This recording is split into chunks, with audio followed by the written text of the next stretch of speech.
یسوع مسیح میں آپ سبوں کی سلامتی ہو۔ خداوند کے پاک کلام میں سے پڑھیں گے۔ کرنتھس کی کلیسیا کے نام لکھا گیا پالوس رسول کا پہلا خط، اس کا 11واں باب اور اس کی پہلی 16 آیات۔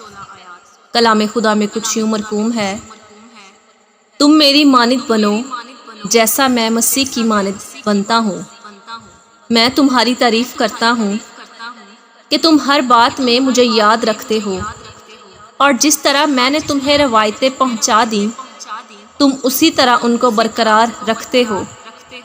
پس میں تمہیں آگاہ کرنا چاہتا ہوں کہ ہر مرد کا سر مسیح اور عورت کا سر مرد اور مسیح کا سر خدا ہے۔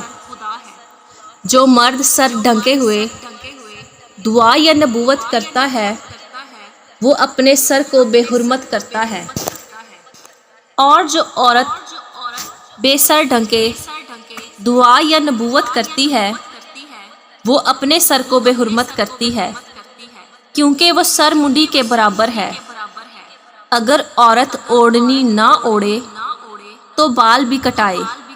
اگر عورت کا بال کٹانا یا سر منڈانا شرم کی بات ہے تو اوڑھنی اوڑھے۔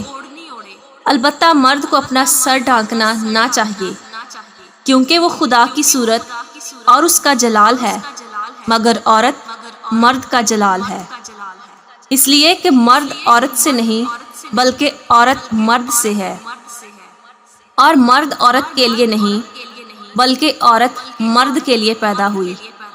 پس فرشتوں کے سبب سے عورت کو چاہیے کہ اپنے سر پر محکوم ہونے کی علامت رکھے، تو بھی خداوند میں نہ عورت مرد کے بغیر ہے نہ مرد عورت کے بغیر، کیونکہ جیسے عورت مرد سے ہے ویسے ہی مرد بھی عورت کے وسیلے سے ہے، مگر سب چیزیں خدا کی طرف سے ہیں۔ تم آپ ہی انصاف کرو۔ کیا عورت کا بے سر ڈھانکے خدا سے دعا کرنا مناسب ہے؟ کیا تم کو طبعی طور پر بھی معلوم نہیں کہ اگر مرد لمبے بال رکھے تو اس کی بے حرمتی ہے، اور اگر عورت کے لمبے بال ہوں تو اس کی زینت ہے، کیونکہ بال اسے پردے کے لیے دیے گئے ہیں۔ لیکن اگر کوئی حجتی نکلے تو یہ جان لے کہ نہ ہمارا ایسا دستور ہے نہ خداوند کی کلیسیاؤں کا۔ خداوند کے پاک کلام کا پڑھا اور سنا جانا ہم سبوں کے لیے باعث برکت ہو۔ آمین۔